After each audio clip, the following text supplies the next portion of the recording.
Haitian kidnappers are not killing kidnap victims these days. I realize it's really stupid because they kill each other at the drop of a hat, but for whatever reason, they're not killing kidnap victims. Now, today is Thursday, and Haitian kidnappers love to party on Saturday night.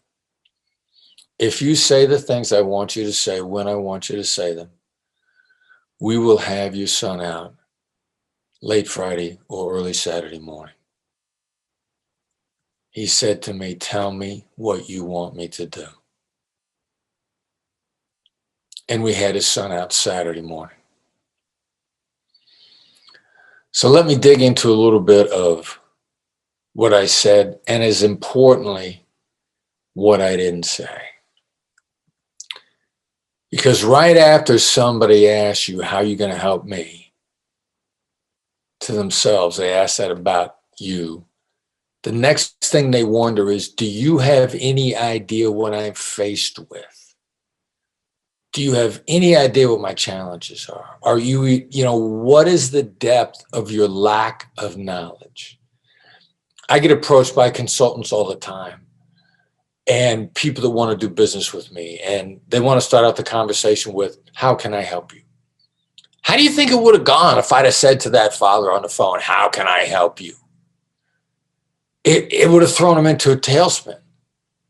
He'd have said, I have no idea how dumb you are. How oblivious are you to the situation?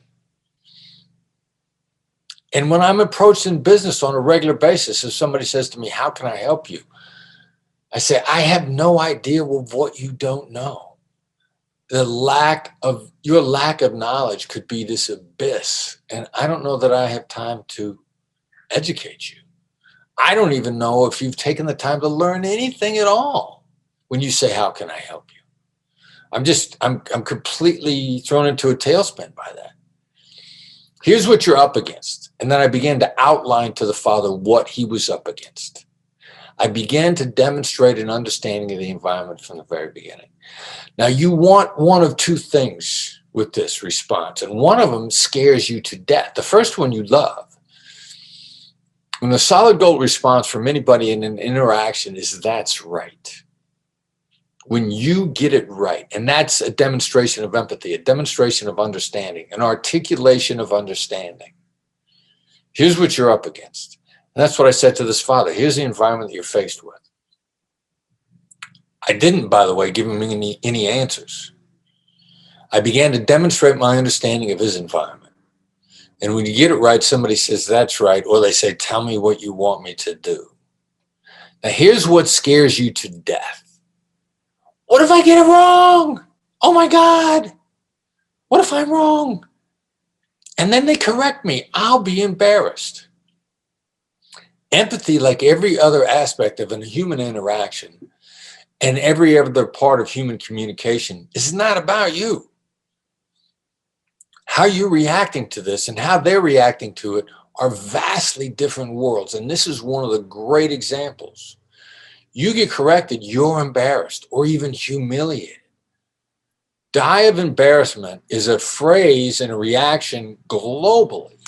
And globally, people would prefer death to embarrassment. There's been no shortage of surveys about public speaking universally. Would you rather die or would you rather give a public speech? What are you most afraid of? And many people around the world choose death to giving a public speech. Give that some thought. That's hysterical. That's insanely hysterical. But this is what embarrassment does to us. I die of embarrassment. But what is it to the other side when they correct you? They're helping you. Correction is one of the most satisfying emotions out there. And again, please wrap your mind around, it's not what it is to you, it's what it is to them. You're humiliated if they're correcting you. They're helping you. They're bonding with you.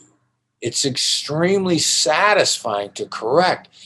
And when they're helping you and bonding with you, you're establishing a relationship. Great relationships are not about dominance. Great relationships, if you can wrap your mind around how much power there is in deference. Deference is a superpower. And getting people to correct you is one of the great emotional intelligence tricks of mankind. Many of the people we train in my negotiation training and the courses that we teach and the coaching that we do, we teach people to intentionally be wrong on a regular basis, because when someone corrects them, it's so satisfying that they feel bonded to you. And the bonding process to exert trust-based influence, which is the most lasting and durable type of influence, one of the great shortcuts to this is to get people to correct you. They love it. They begin to look out for you. They want to help you. It's eminently satisfying for them as soon as they start to correct you. So intentionally trigger the people to correct you. Be willing to get it right. And as a matter of fact, be willing to get it wrong. Get it wrong on purpose on a regular basis. And that's why you want to begin to lay out your understanding of the situation, because you're either going to impress them with your acumen, or they're going to correct you and they're going to bond with you, which is exactly what you want.